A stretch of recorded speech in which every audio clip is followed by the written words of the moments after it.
ಸ್ನೇಹಿತರೆ ನಮಸ್ಕಾರ. ನಾನು ಸಿದ್ದು ಕಣಬರಗಿ, ಕರ್ನಾಟಕ ರಾಷ್ಟ್ರ ಸಮಿತಿ ಪಕ್ಷದ ಬೆಳಗಾವಿ ಜಿಲ್ಲಾ ಅಧ್ಯಕ್ಷ. ನನ್ನ ಜೊತೆ ಕರ್ನಾಟಕ ರಾಷ್ಟ್ರ ಸಮಿತಿ ಪಕ್ಷದ ಬೆಳಗಾವಿ ಜಿಲ್ಲಾ ಉಸ್ತುವಾರಿಗಳು, ಧಾರವಾಡ ಜಿಲ್ಲಾ ಉಸ್ತುವಾರಿಗಳಾದಂಥ BG ಕುಂಬಾರ್ ಅವರು ಸಹ ಅದಾರ. ಹಾಗೆ ಜಿಲ್ಲಾ ಕಾರ್ಯದರ್ಶಿಗಳಾದಂಥ ಹನುಮಂತ ಹಣಬರ್ ಅವರು ಅದಾರ. ಹಾಗೆ ಇರ್ಫಾನ್ ಬಾಗೇವಾಡಿಯವರು ಅದಾರ, ವಿಠಲ್ ಹಳ್ಳಿಯವರು ಅದಾರ, ಮತ್ತು ಗೌಡಣ್ಣವರು ಅದಾರ, ಮತ್ತು ಸಿದ್ದು ಪಟ್ಟೇದವರು ಅದಾರ. ನಾವು ಇವತ್ತಿನ ದಿವಸ ಬೆಳಗಾವಿ ಜಿಲ್ಲೆ ರಾಮದುರ್ಗ ತಾಲೂಕಿನ ಕಡಕೋಳ ಪೊಲೀಸ್ ಠಾಣೆ ಮುಂದೆ ಇದ್ದೇವೆ. ಇಲ್ಲಿ ಬರಲು ಕಾರಣ ಇಷ್ಟೇ, ಕರ್ನಾಟಕ ರಾಷ್ಟ್ರ ಸಮಿತಿ ಪಕ್ಷದ ರಾಮದುರ್ಗ ತಾಲೂಕಾ ಘಟಕದ KRS ಪಕ್ಷದ ಸೈನಿಕರು ಕಡಕೋಳ ಸಮೀಪದಲ್ಲಿರುವಂಥ ಗೊಡಚಿ ಗ್ರಾಮ ಪಂಚಾಯಿತಿ ಒಳಗೆ ನಡೆದಂಥ ಗೊಡಚಿ ಗ್ರಾಮ ಪಂಚಾಯಿತಿ ವ್ಯಾಪ್ತಿ ಒಳಗೆ ಹಳ್ಳಿ ವ್ಯಾಪ್ತಿ ಒಳಗೆ ಬರುವಂಥ 2-3 ಗ್ರಾಮದೊಳಗೆ ಸಾಕಷ್ಟು ಪ್ರಮಾಣದಲ್ಲಿ ಹಗರಣ ಆಗಿರ್ತದೆ. ಆ ಹಗರಣನ್ನು ಬಯಲಿಗೆ ಎಳೆಯೋದೇ KRS ಪಕ್ಷದ ಮುಖ್ಯ ಉದ್ದೇಶ ಆಗಿರ್ತದೆ. ಅದೊಂದು ಉದ್ದೇಶ ಇಟ್ಟುವಂಥ KRS ಪಕ್ಷದ ರಾಮದುರ್ಗ ತಾಲೂಕಾ ಘಟಕ ಮೊನ್ನೆ 4 ದಿವಸದ ಹಿಂದೆ ಆ ಗೊಡಚಿ ಗ್ರಾಮಕ್ಕೆ ಭೇಟಿ ನೀಡಿರ್ತದ. ಆ ಸಂದರ್ಭದೊಳಗೆ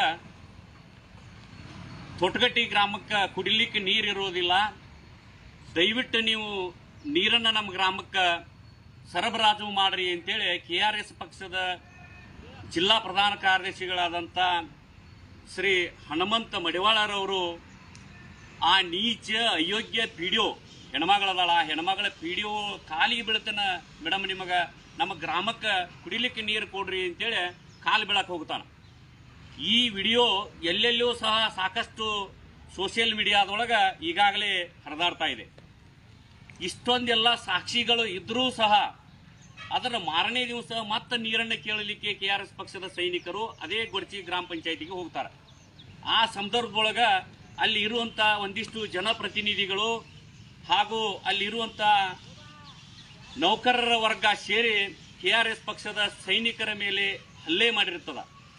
ಹಲ್ಲೆ ಮಾಡುವಂಥ ಸಂದರ್ಭದೊಳಗೆ ಇನ್ನು ನಾವು ಇಲ್ಲಿಂದ ಬಚಾವ್ ಆಗೋದಿಲ್ಲ ಅನ್ನುವಂಥ ಒಂದು ಕ್ಷಣ ಕಂಡು ಬಂದಾಗ ನಾನು ಸಹ ಈ ಗ್ರಾಮದಿಂದ 100 ಕಿಲೋಮೀಟರ್ ದೂರದೊಳಗೆ ಇರುವಂಥ ಸಂದರ್ಭದೊಳಗೆ ನನಗೂ ಸಹ ಫೋನ್ ಮಾಡ್ತಾರೆ. ಅವತ್ತಿನ ದಿವಸ ನಾನು ಇಲ್ಲ, ಇದಕ್ಕಾಗಲೇ 112 ಕಾಲ್ ಸೆಂಟರ್ ಇದೆ, ನೀವು 112ಕ್ಕೆ ಫೋನ್ ಮಾಡ್ರಿ ಅಂತೇಳಿ ಪೊಲೀಸ ಸಹಾಯವನ್ನು ಅವತ್ತಿನ ದಿವಸ ರಾತ್ರಿ 11 ಗಂಟೆಗೆ ಪೊಲೀಸ ಸಹಾಯವನ್ನು ಪಡೆದಿರ್ತದೆ. ಪೊಲೀಸ ಸಹಾಯ ಪಡೆದ್ರೆ ಹೋದಂಥ ಪೊಲೀಸರು ಸಹ ಅವತ್ತಿನ ದಿವಸ ಏನೋ ಹರಸಾಹಸ ಮಾಡಿ KRS ಪಕ್ಷದ ಸೈನಿಕರನ್ನ ಅಲ್ಲಿಂದ ಕಡಕೋಳ ಸ್ಟೇಷನ್ಗೆ ತರುವಂಥ ಕೆಲಸ ಮಾಡಿದ್ದಾರೆ. ಅವ್ರಿಗೆ ನಾವು ಅಭಿನಂದನೆ ಸಲ್ಲಿಸ್ತೇವೆ. ಭಾಳ ಒಳ್ಳೆಯ ಕೆಲಸ ಮಾಡಿದಾರೋ, ಒಳ್ಳೆ ರೀತಿಯೊಳಗೆ ನಡ್ಕೊಂಡಾರೋ, ಅದು ಒಳ್ಳೆಯದು. ತದನಂತರ ಅವತ್ತಿನ ದಿವಸ ರಾತ್ರಿ 11:30 12 ಗಂಟೆ ಸಮಯದೊಳಗೆ ನಮ್ಮ KRS ಪಕ್ಷದ ಸೈನಿಕರು ಇಲ್ಲ, ನಮ್ಮ ಮೇಲೆ ತೊಂದರೆ ಮಾಡಿರ್ತಾರ, ಅಲ್ಲಿರುವಂಥ ನೌಕರ ವರ್ಗ ಮತ್ತು ಚುನಾಯಿತ ಪ್ರತಿನಿಧಿಗಳು ನಮ್ಮ ಮೇಲೆ ಹಲ್ಲೆ ಮಾಡಿದ್ದಾರೆ ಅಂತೇಳಿ ಈ ಸ್ಟೇಷನ್ದೊಳಗೆ ಕಂಪ್ಲೇಂಟ್ ಕೊಡಕ್ಕೆ ಹೋದ್ರೆ ಇಲ್ಲಿರುವಂಥ PSI ಅವರು ಸಿದ್ದು ಉಣ್ಣದವರು ಯಾವುದೋ ಒಂದು ಆಮಿಷಕ್ಕೆ ಒಳಗಾಗಿ, ಖಂಡಿತ ಆಗಿ ಹೇಳ್ತೇನೆ ನಾನು, ಯಾವುದೋ ಒಂದು ಆಮಿಷಕ್ಕೆ ಒಳಗಾಗಿ ಅವತ್ತಿನ ದಿವಸ ನಮ್ಮ KRS ಪಕ್ಷದ ಸೈನಿಕರ ಕಂಪ್ಲೇಂಟನ್ನು ಇವರು FIR ಮಾಡಿರೋದಿಲ್ಲ. ಇಲ್ಲ, ನೀವು ಈಗ ಆಗಂಗಿಲ್ಲ, ನನಗೆ ನಾಳೆ ಮುಂಜಾನೆ 9 ಗಂಟೆಗೆ ಬರ್ರಿ ಅಂತೇಳಿ ನಮ್ಮ KRS ಪಕ್ಷದ ಹುಡುಗರನ್ನ ಮರಳಿ ಕಳಿಸಿಬಿಡ್ತಾರೆ. ಮಾರನೇ ದಿವಸ ಇವರು ಕಾರಣಾಂತರಗಳಿಂದ ಮಾರನೇ ದಿವಸ 9 ಗಂಟೆಗೆ ಇವ್ರಿಗೆ ಬರ್ಲಿಕ್ಕೆ ಆಗಲಿಲ್ಲ. ಸಾಯಂಕಾಲ ಬರ್ತಾರೆ. ಸಾಯಂಕಾಲ ಬಂದ ಸಂದರ್ಭದೊಳಗೆ ಇಲ್ಲಿ ಇರುವಂಥ ASI ಅವರು ನಮ್ಮ PSI ಇಲ್ಲ, ನೀವು ಸಾಯಂಕಾಲ ಬರ್ರಿ ಅಂತೇಳಿ ಮತ್ತೆ ಮರಳಿ ಕಳಿಸ್ತಾರೆ. ಮತ್ತೆ ಸಾಯಂಕಾಲ ಬರ್ತಾರೆ ಇವರು. ಆ ಸಂದರ್ಭದೊಳಗೂ PSI ಅವರು ಇಲ್ಲಿ ಸ್ಥಾನಿಕವಾಗಿ ಸಿಗಂಗಿಲ್ಲ. ಮಾರನೇ ದಿವಸ ಬರ್ತಾರೆ. ಮಾರನೇ ದಿವಸ ಬಂದರೂ ಸಹ ಇವರು PSI ಅವರು ನಮ್ಮ KRS ಪಕ್ಷದ ಸೈನಿಕರ FIR ಅನ್ನ ಇವರು ಅಪ್ಲೋಡ್ ಮಾಡಲಿಲ್ಲ, ಇವ್ರನ್ನ ಗಣನೆಗೆ ತೆಗೆದುಕೊಂಡು ಬರಲಿಲ್ಲ. ಅದರ ಮಾರನೇ ದಿವಸ ಅಲ್ಲಿ ಆಯ್ಕೆ ಆದಂಥ ಜನಪ್ರತಿನಿಧಿಗಳು ಮತ್ತು ನೌಕರ ವರ್ಗ ಎಲ್ಲರೂ ಸೇರಿ ಈ ಕಡಕೋಳ ಪೊಲೀಸ್ ಸ್ಟೇಷನ್ಗೆ ಬಂದ ಯಾವುದೋ ಒಂದು ಆಮಿಷನ್ನು ತೋರಿಸಿ KRS ಪಕ್ಷದ ಸೈನಿಕರ ಮೇಲೆ FIR ಮಾಡ್ತಾರೆ. FIR ಮಾಡಿದ್ರೆ ಏನ್ ಮಾಡ್ತಾರಪ್ಪ ಅಂತಂದ್ರೆ ನನ್ನ ಕಡೆ ಐತಿ 353 504 ಒಂದಷ್ಟು ಕಲಂಗಳನ್ನ ಹಾಕ್ತಾರೆ ಇವರು. ಆ ಕಲಂಗಳನ್ನ ಹಾಕಾಕನ ಇವ್ರಿಗೆ ಚಾನ್ಸ ಇಲ್ಲ. ಯಾಕೆ ಚಾನ್ಸ್ಪಾ ಇಲ್ಲ ಅಂತಂದ್ರೆ ಅವತ್ತಿನ ದಿವಸ PDO ಅದು ಆಫೀಸ್ ಅವರ್ಸಣ ಅಲ್ಲ, ಇವ್ರಿಗೆ ಕರ್ತವ್ಯ ಅಡ್ಡಿಪಡಿಸುವಂತ ಅಲ್ಲಿ ಭ್ರಮೇಣ ಬರಂಗಿಲ್ಲ. ಮತ್ತೆ ಮೇಲಾಗೆ ಇದಕ್ಕಿಂತ ಮುಂಚೆನ KRS ಪಕ್ಷದ ಸೈನಿಕರು ನಮ್ಮ ಮೇಲೆ ಹಲ್ಲೆ ಮಾಡಿದಾರು, ನಮ್ಮ ಮೇಲೆ ಸಾಕಷ್ಟು ದೌರ್ಜನ್ಯ ಮಾಡಿದಾರು, ನಮ್ದು ಕಂಪ್ಲೇಂಟ್ ತಗೋರಿ ಅಂತ ಹೇಳಿದ್ರೆ ಇಲ್ಲಿರುವಂತ PSI ಅವರು ಕಂಪ್ಲೇಂಟ್ ತಗೊಂಡಿಲ್ಲ. 112 ದವರು ಇಲ್ಲಿ ಮಠ ತಗೊಂಬಂದು ಇವ್ರನ್ನ ಹಾಜರುಪಡಿಸಿದ್ರು ಸಹ ಇರುವಂತ PSI ಅವರು ಕಂಪ್ಲೇಂಟ್ ತಗೊಂಡಿಲ್ಲ. ಆಮೇಲೆ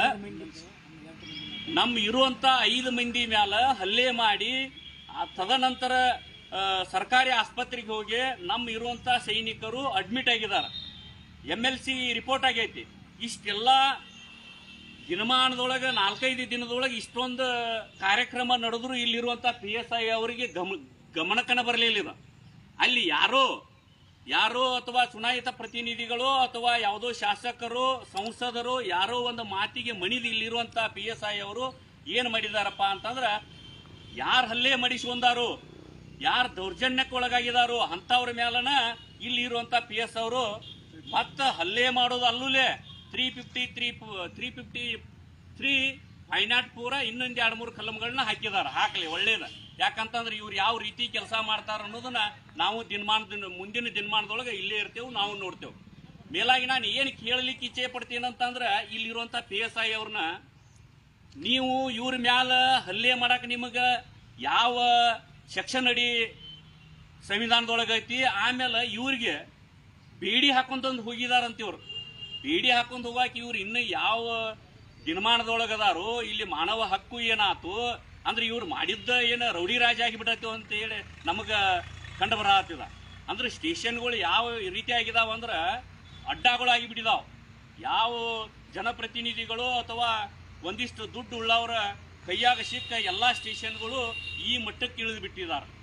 ಆದ್ರಿಂದ ಮಾನ್ಯ ಬೆಳಗಾವಿ ಜಿಲ್ಲಾ ಪೊಲೀಸ್ ವರಿಷ್ಠಾಧಿಕಾರಿಗಳಾದಂತ ಏನವರು SP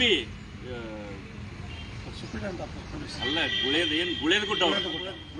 ಗುಳೇದಗುಡ್ಡ ಅವರಿಗೆ ನಾವು ಕರ್ನಾಟಕ ರಾಷ್ಟ್ರ ಸಮಿತಿ ಪಕ್ಷದಿಂದ ಕೈ ಮುಗಿದು ಕೇಳ್ಕೊಳ್ತೇವೆ. ಇಂಥ ನೀತಿಗೆಟ್ಟ ಅಧಿಕಾರಿಗಳನ್ನ ತಾವು ತಕ್ಷಣದಿಂದ ವಜಾ ಮಾಡಬೇಕು. ಮೇಲಾಗಿ ನಾವೇನು ಬಿಡಾಕ್ ನಿಂತಿಲ್ಲ, KRS ಪಕ್ಷದ ಸೈನಿಕರೇನು ಇಷ್ಟಕ್ಕೆ ಬಿಡಾಕ್ ನಿಂತಿಲ್ಲ. ಈಗಾಗಲೇ ನಾವು ಸಹ DYSP ಅವ್ರ ಹತ್ತಿರ ಹೋಗಿ ಇವ್ರ ಮೇಲೆ ಕಂಪ್ಲೇಂಟ್ ಕೊಡ್ತೇವೆ.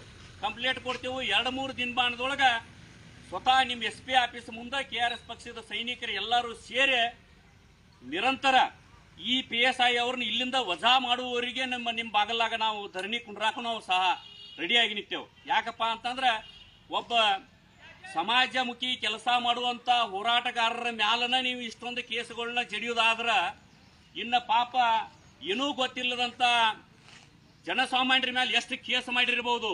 ಈಗಾಗಲೇ ಈ PSI ಅವರು ಸಾಕಷ್ಟು 4-5 ಕೇಸ್ಗಳು ನನ್ನ ಹತ್ತಿರ ಅದಾವ. ನಾನು ತಗೊಂಡನೇ ಇಲ್ಲಿ ಕಡ್ಕೊಳ್ಳಿ ಸ್ಟೇಷನ್ಗೆ ಬಂದಿನಿ. ನಾನು ಹಂಗ ಬಂದಿಲ್ಲ. ಇಲ್ಲಿ ಎಷ್ಟು ಶಿವಿಲ್ ಮೀಟರ್ದಾಗ ಎಷ್ಟು ಮಂದಿ ಮೇಲೆ ನೀವು ಹಲ್ಲೆ ಮಾಡಿದರಿ, ಎಷ್ಟು ಮಂದಿ ಹತ್ತಿರ ನೀವು ಏನೇನು ಯಾವ್ಯಾವ ಕೆಲಸಕ್ಕೆ ಇಳಿದಾರೆ ಅನ್ನೋದು ನಾನು ಸಾಕ್ಷಿ ಸಮೇತ ನನ್ನ ಹತ್ತಿರ ಎವಿಡೆನ್ಸ್ ಇಟ್ಕೊಂತ ಬಂದಿನಿ. ನಾನು ಹಂಗ ಬಂದಿಲ್ಲ. ನೀವು ಯಾವ ತರ ಇಲ್ಲಿ ನೌಕರಿ ಮಾಡ್ತಾರೆ ಅನ್ನೋದು ನಾವು ನೋಡ್ತೇವೆ ಮುಂದಿನ ದಿನಮಾನದೊಳಗೆ.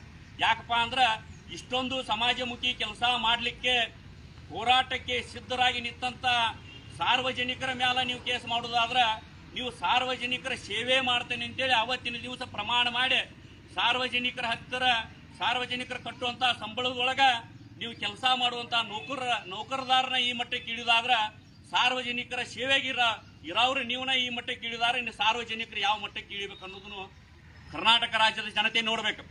ಮೇಲಾಗಿ ನೀತಿಗೆಟ್ಟ ಅಯೋಗ್ಯ ಏನು ಹೋಮ್ ಮಿನಿಸ್ಟರ್ ಅದರಿ, ನಿಮ್ಗ ನಾಚಿಕೆ ಮಾನ ಮರ್ಯಾದೆ ಇದ್ದಿದ್ದಾದ್ರ ಎಲ್ಲಾ ಪೊಲೀಸ್ ಠಾಣೆಗಳಿಗೆ ನೀವು ಭೇಟಿ ಕೊಟ್ಟು ನೋಡ್ಬೇಕು. ಸಾರ್ವಜನಿಕರನ್ನ ಯಾವ ತರ ನಡೆಸುತ್ತಾರೋ ಎಲ್ಲಾ ಸ್ಟೇಷನ್ದೊಳಗ ಅಂತೇಳಿ. ಮೇಲಾಗಿ ಇನ್ನೊಂದು ತಮ್ಮ ವಿಷಯಕ್ಕೆ ಗಮನಕ್ಕೆ ತರಲಿಕ್ಕೆ ಬಯಸ್ತೇನೆ ನಾನು. ಮಾಹಿತಿ ಹಕ್ಕದೊಳಗ ಸ್ಟೇಷನ್ದೊಳಗ ನಡೆಯುವಂತ ಒಂದಿಷ್ಟು CCTV ಫುಟೇಜ್ ಇರ್ಬೋದು. ಇಲ್ಲಿ ಸಾಕಷ್ಟು ಸೈಕಲ್ ಮೋಟರ್ಗಳದಾವ, ಸಾವಿರಾರು ಸಂಖ್ಯೆಯಲ್ಲಿ ಸೈಕಲ್ ಮೋಟರ್ಗಳದಾವ. ಎಷ್ಟು ಸೈಕಲ್ ಮೋಟರ್ಗಳ ಮೇಲೆ ನೀವು ಕೇಸನ್ನು ಮಾಡಿದರಿ, ಎಷ್ಟು ಸೈಕಲ್ ಮೋಟರ್ಗಳನ್ನ ನ್ಯಾಯಾಲಯಕ್ಕೆ ಹಾಜರುಪಡಿಸಿದರಿ ಅನ್ನುವಂತ ಮಾಹಿತಿ ಇರಬಹುದು, ಅಥವಾ PSI ಅವರು ಅಡ್ಡಾಡುವಂತ ಜೀಪ್ಗೆ ವಾಹನಕ್ಕೆ ಎಷ್ಟು ಡೀಸೆಲ್ ಹಾಕ್ಸಿದರಿ, ಎಷ್ಟು ಕಿಲೋಮೀಟರ್ ಪ್ರತಿ ದಿವಸ ನೀವು ಕ್ರಮಿಸಿದರಿ ಅನ್ನುವಂತಾವು ಒಂದು 7-8 ಮಾಹಿತಿಯನ್ನ ಬೇಕಾಗಿ ನಾನು ಸಹ ಇವತ್ತಿನ ದಿವಸ ಈ ಪೊಲೀಸ್ ಸ್ಟೇಷನ್ಗೆ ಭೇಟಿ ಮಾಡಿದ್ರೆ ಇಲ್ಲಿರುವಂತ ಅಧಿಕಾರಿ ಅವ್ರ ಹೆಸರು ಏನೈತಿ, ಅವ್ರ ಹುದ್ದೆ ಏನೈತಿ ನನಗಂತೂ ಗೊತ್ತಿಲ್ಲ. ನಾನು ಅವ್ರ ಕಡೆ ಈ ಮಾಹಿತಿ ಹಕ್ಕನ್ನ ಕೊಟ್ಟಕಾರ ನನಗೆ ರಿಸೀವ್ಡ್ ಕೊಡ್ರಿ ಸರ ಅಂತಂದ್ರ ಅವರು ಏನ್ ಮಾಡ್ತಾರ ಅಂದ್ರೆ PSI ಅವ್ರನ್ನ ಕೇಳ್ತಾರೆ. PSI ಅವ್ರು ಹೇಳಿದ್ರೆ ಮಾತ್ರ ಈ ಪೊಲೀಸ್ ಸ್ಟೇಷನ್ದೊಳಗ ಯಾವುದೇ ಒಂದು ಫೈಲ್ ಇರ್ಬೋದು, ಒಂದು ಹಾಳು ಇರ್ಬೋದು, ಮೂವ್ ಆಗ್ಲಿಕ್ಕೆ ಸಾಧ್ಯತೆ. ಅಂದ್ರೆ ಉಳಿದ ಅಧಿಕಾರಿಗಳಿಗೆ ಯಾವುದೇ ತರದ ಇಲ್ಲಿ ಕೌಡೆ ಕಾಸಿನ ಕಿಮ್ಮತ್ತನ ಇಲ್ಲ ಅಂತ PSI ಅವ್ರು ಏನ್ ಹೇಳ್ತಾರಲ್ಲ ಅದಷ್ಟೇ ಇಲ್ಲಿ ಆಗೋದು ಕೆಲಸ. ಉಳಿದ ಅಧಿಕಾರಿಗಳಿಗೆ ಏನು ಬೆಲೆನೇ ಇಲ್ಲ ಅಂದ್ರೆ ಮತ್ತೆ ಉಳಿದ ಅಧಿಕಾರಿಗಳು ಇರೋದಾದ್ರ ಯಾವ್ದಕ್ಕೆ ಅಂತ ನನ್ನ ಪ್ರಶ್ನೆ. ಮತ್ತೆ ಇಷ್ಟೊಂದು ಸಾರ್ವಜನಿಕರು ಕಷ್ಟಪಟ್ಟು ದುಡಿದು ತೆರಿಗೆ ಕಟ್ಟಿ ಇವ್ರಿಗೆ ಸಂಬಳ ಕೊಡುವಂತ ಕೆಲಸ ಏನೈತಿ? PSI ಅವ್ರೊಬ್ರ ಮಾಡ್ಕೊಂಡ್ ಬಿಡ್ತಾರಲ್ಲ. ಸಾಕಷ್ಟು ಜೀಪ್ ಕೊಟ್ಟೈತಿ, ಡೀಸೆಲ್ ಕೊಟ್ಟೈತಿ, TDA ಕೊಡ್ತೈತಿ, ಸಾಕಷ್ಟು ಸವಲತ್ತನ್ನು ಕೊಡ್ತೈತಿ, ಮನೆ ಬಾಡಿಗೆ ಕೊಡ್ತೈತಿ. PSI ಅವರು ಒಬ್ರ ಮಾಡ್ಲಿ, ಉಳಿದ ಅಧಿಕಾರಿಗಳು 8-10 ಮಂದಿ ಅಧಿಕಾರಿಗಳು ಅದಾರ, ಇಲ್ಲಿ ಯಾಕೆ ಇರೋದೇ ಅದಕ್ಕಂತ? PSI ಅವ್ರ ಮ್ಯಾಲ ನಡೆಸೋದಾದ್ರ ಉಳಿದ ಅಧಿಕಾರಿಗಳು ಇರುವಂತ ಪ್ರಶ್ನೆ ಯಾಕಿಲ್ಲ? ನಾವು ಮಾಹಿತಿ ಹಕ್ಕ ಕೇಳಾಕ್ ಬಂದ್ರೆ ನಮಗೆ ರಿಸೀವ್ಡ್ ಕೊಡಾಕ್ತಾ ಇರಲ್ಲ ಮಾಹಿತಿ. ಇದೇನ ಅದೊಂದು ಆಕ್ಟ್ ಒಳಗೆ ಹೇಳ್ತೈತಿ, ನೀನು BPL ಹೋಲ್ಡರ್ದಾರ ಆಗಿದ್ದ ಆದ್ರೆ ಬಿಳಿ ಹಾಳಿ ಒಳಗೂ ಕೊಡಬೇಕು. ಅದಕ್ಕೆ ration card, BPL ration card ಅಥವಾ ಕಾಸ್ಟ್ ಇನ್ಕಮ್ ಹಚ್ಚಿದ್ರೆ ಮುಗಿದು ಹೋಯ್ತು ಆ ಆಕ್ಟ್ನೊಳಗೆ. ಆದ್ರೆ ಇಲ್ಲಿ ಇಲ್ಲಿರುವಂತ ಅಧಿಕಾರಿಗಳು ಹೇಳ್ತಾರ, ಏನ್ ಇವರ ಹೇಳಿದ್ರು ಅಥವಾ PSI ಹೇಳಿದ್ರು ನನಗೂ ಗೊತ್ತಿಲ್ಲ ಸರಿಯಾಗಿ ಮಾಹಿತಿ. ಆದ್ರೆ ಅವ್ರು ಹೇಳಿದ್ದನ್ನ ನಾನು ಇಲ್ಲಿ ಹೇಳಲಿಕ್ಕೆ ಇಚ್ಛೆ ಪಡ್ತೇನೆ. ಆದ್ರೆ ನೀವು ಏನು ಮಾಹಿತಿ ಹಕ್ಕು ಫಾರ್ಮ್ ಐತಿ ಆ ಫಾರ್ಮ್ದೊಳಗ ಕೊಡ್ರಂತಾರ. ಆ ಫಾರ್ಮ್ ತಗೋಕ ನನ್ನ ಹತ್ರ ದುಡ್ಡಿಲ್ಲ, ಮತ್ತೆ 5-10 ರೂಪಾಯಿ ಹಾಕ್ಬೇಕು ಅದಕ್ಕೆ. ನಾನು ಇರೋದ BPL ಹೋಲ್ಡರ್ದಾರ, BPL ರೇಷನ್ ಕಾರ್ಡ್ದಾರ, ಅಷ್ಟೊಂದು ಅಮೌಂಟ್ ಕೊಟ್ಟುದಾರ, ಇವ್ರ ಕಡೆ ಯಾಕೆ ಮಾಹಿತಿ ಕೇಳುವಂತ ಭ್ರಮೆ ಬರ್ತದ ನನಗೆ. ದುಡ್ಡು ಕೊಟ್ರೆ ತಗೋಕ ಬರ್ತದಲ್ಲ ಅದನ್ನ. ಆದ್ರಿಂದ ಸಂಬಂಧಪಟ್ಟ ಬೆಳಗಾವಿ ಜಿಲ್ಲಾ ಪೊಲೀಸ್ ವರಿಷ್ಠಾಧಿಕಾರಿಗಳಲ್ಲಿ ಕರ್ನಾಟಕ ರಾಷ್ಟ್ರ ಸಮಿತಿ ಪಕ್ಷದಿಂದ ಹಾಗೂ ಬೆಳಗಾವಿ ಜಿಲ್ಲೆಯ ಸಮಸ್ತ ಸಾರ್ವಜನಿಕರಿಂದ ಮತ್ತೊಮ್ಮೆ ತಮ್ಮಲ್ಲಿ ಕೈ ಮುಗಿದು ಕೇಳಿಕೊಳ್ಳುತ್ತೇನೆ. ನಾವು ನಿಮ್ಮ ಜಿಲ್ಲಾ ಪೊಲೀಸ್ ವರಿಷ್ಠಾಧಿಕಾರಿಗಳ ಕಚೇರಿ ಮುಂದೆ ಧರಣಿ ಕುಂಡಿರುವಂತಹ ಕೆಲಸಕ್ಕೆ ನೀವು ಆಸ್ಪದ ಕೊಡಬೇಡ್ರಿ. ಮೇಲಾಗಿ ಸಂಬಂಧಪಟ್ಟಂತ PSI ಅವರಿಗೆ ನೀವು ನಿರ್ದೇಶನ ನೀಡಿ ಒಳ್ಳೆ ಸೇವೆ ಮಾಡಲಿಕ್ಕೆ ಅನುವು ಮಾಡಿ ಕೊಡ್ರಿ ಅಂತೇಳಿ ಕೇಳಿಕೊಳ್ಳುತ್ತಾ ನನ್ನ ಮಾತಿಗೆ ವಿರಾಮ ಹೇಳುತ್ತೇನೆ. ಇಷ್ಟೇ ಹೇಳಿಗೆ ನನ್ನ ಮಾತಿಗೆ ವಿರಾಮ ಹೇಳುತ್ತೇನೆ. ಜೈ ಹಿಂದ್, ಜೈ ಕರ್ನಾಟಕ, ಜೈ KRS.